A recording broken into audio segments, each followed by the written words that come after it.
Olá, alunos, aqui é a professora Camila. A gente vai estar dando continuidade à aula de cartografia sobre projeções cartográficas. Lembrando que essa é a aula 2. Aula passada a gente falou sobre área representada, sobre distorção, sobre esfericidade da Terra. Bom, quanto maior a área representada, maior será a distorção. Então, como representar uma área de superfície esférica e uma superfície plana? A gente sabe que a Terra, né, ela seria tridimensional, enquanto que a área a ser representada, né, ou seja, a superfície plana, ela seria bidimensional. Conforme as propriedades geométricas que caracterizam as projeções cartográficas com relação à esfericidade, né, e o mapa, a gente vai ter 3 tipos, conforme, equivalente e equidistante. A gente já falou sobre isso em aulas passadas, mas o que seria uma projeção conforme? A projeção conforme, ela vai manter o ângulo na esfera, né, e no plano, e a área vai ser deformada, ou seja, ela vai, como o nome já diz, conforme, ela vai manter os ângulos, porém a área vai ser deformada. A equivalente é quando a área representada ela vai ser idêntica, porém o ângulo vai ser deformado. Já a equidistante é como o nome já diz, a distância, né, no papel vai ser mantida o máximo que puder.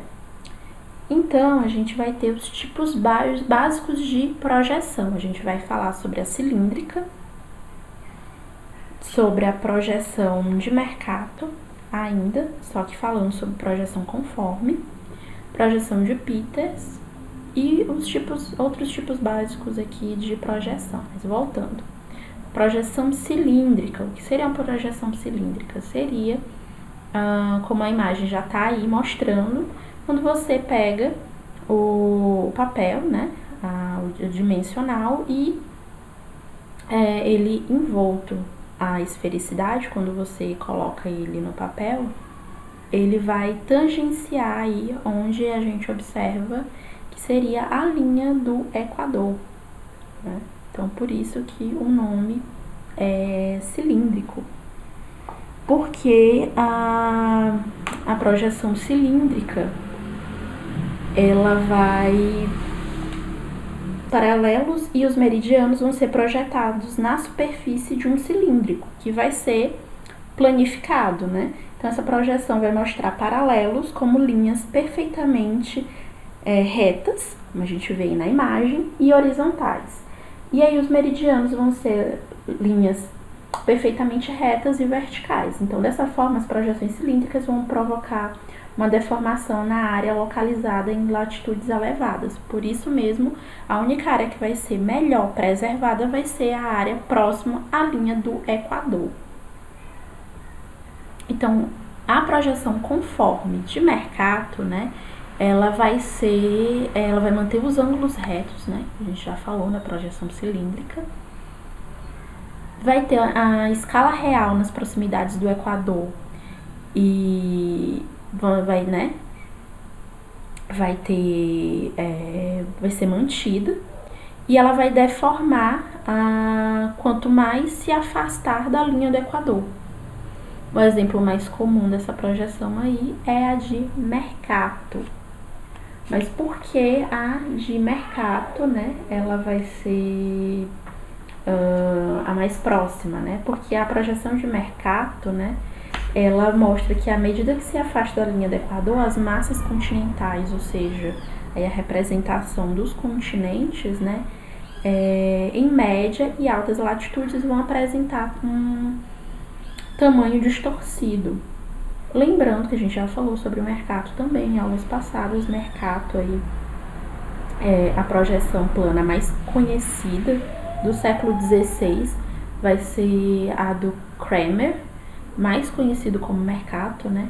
Trata-se então de uma projeção cilíndrica conforme, também chamada de cilíndrica equatorial, justamente porque ela tangencia a área aí do Equador e vai ser a área menos distorcida. Dessa forma, a gente tem aquele aspecto ideológico, que é a projeção cilíndrica, conforme que o mercado vai reforçar a visão eurocêntrica, né, que seria o centro do mundo, a Europa, e vai expressar a dominação econômica e cultural dos países do norte, com relação aos países do hemisfério sul, ou seja, o domínio das metrópoles com relação às colônias. Aí a gente tem em contraponto a projeção de Peters. A projeção de Peters ela vai ser uma projeção equivalente, ou seja, ela vai preservar o tamanho real da superfície representada, mas não vai conseguir manter as formas, né, as direções e os ângulos. Aí de Peters, lembrando que a gente já foi falado também em aulas passadas que a projeção de Peters foi desenvolvida pelo cartógrafo alemão lá na década de 70, durante a Segunda Guerra, durante a Guerra Fria. E aí ela vai ser uma projeção que não vai alterar as áreas, né, relativas, vai manter verdadeiras proporções entre área e região do mapa e a área correspondente à superfície da Terra. Ou seja, a projeção de Peters ela vai distorcer a forma dos continentes, vai alongar eles no sentido norte-sul, mas vai manter corretas proporções entre as suas áreas. Ideologicamente, a projeção de Peters é também chamada de projeção, né, de mapa para o mundo solidário. Por quê? Porque é uma representação que valoriza os países subdesenvolvidos. E aí ele vai tentar eliminar a visão de superioridade que existia, né, culturalmente falando, do hemisfério norte com relação ao hemisfério sul. E aí temos outras projeções aqui, os tipos básicos de projeção. Projeção cônica. A projeção cônica, ela vai manter os paralelos em arcos e meridianos radiais, que se originam de um único ponto. Paralelo de tangência aqui, ou seja, onde toca o papel, é o único que apresenta as áreas de grandeza, ou seja, que vai preservar onde ela tangencia, ou seja, onde ela toca, né, no papel, vai ser a área que vai ter a sua área preservada.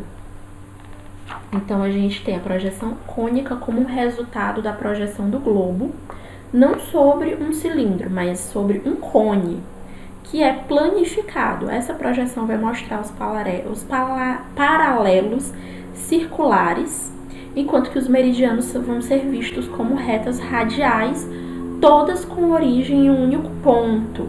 Esse tipo de projeção vai reduzir a deformação das regiões de latitude elevada e intermediária, sendo adequada a essas regiões do planeta. Então, tu vai perceber aí que as regiões de latitude mais elevada vão apresentar menos distorção nas projeções cônicas, então vão ser mais adequadas a essas regiões. Aqui tu vai ter a projeção azimutal, plana ou polar. O que quer dizer uma projeção plana ou azimutal? Que aí você observa que é onde tangencia no mapa, né? Onde toca no mapa. Então, os paralelos projetados em círculos concêntricos e meridianos projetados em linhas radiais que convergem, em geral, para um determinado polo. Ou seja, a superfície terrestre vai ser projetada sobre um plano a partir do qual, né, vai ser determinada a região. Nesse tipo de projeção, o ponto escolhido é projetado sempre no centro do mapa. Consequentemente, os meridianos são vistos como linhas divergentes partindo do centro do mapa, enquanto que os paralelos são apresentados como círculos concêntricos, com o centro no ponto de onde parte essa projeção. Então, percebam que a projeção azimutal tem forte caráter ideológico. Tá? E a representação, né, mais comum dela é na bandeira da ONU. Então, você tem aqui forte caráter ideológico e vai transmitir uma ideia, ou seja, vai determinar o ponto que é o centro do planeta. Evidentemente, a escolha desse ponto, né, da qual parte essa projeção, tem efeito marcante no aspecto final desse mapa. E aqui, ó, da ONU, por exemplo, você pode observar que são os países aí que fazem parte, né, da ONU. Aí a gente tem outra projeção bem utilizada, que é a projeção de Robson, onde os meridianos são colocados em linhas curvas, em forma de elipse, que se aproximam quanto mais se afastam da linha do Equador, ou seja, a projeção mais usada nos dias atuais é a de Robson. Essa projeção, né, ela é destinada à representação global da Terra, ou seja, de todo lugar aí a gente, nos livros, né, e na internet, em todo lugar a gente mais observa essa projeção. Nela os meridianos estão transformados, de certo modo, em linhas curvas, chamadas de elipses, e os paralelos em linhas retas. Então, vou apresentar uma característica semelhante à projeção cilíndrica, porém não vai ser conforme, pois ela vai modificar a forma dos continentes, mas também não vai ser equivalente, porque as áreas representadas não correspondem exatamente à realidade, embora não apresentem os exageros das projeções, por exemplo, baseada na de Mercator. Então, por hoje é só isso, viu, pessoal? Façam um exercício do livro de vocês, do material de vocês, e nos encontramos na próxima aula. Obrigada!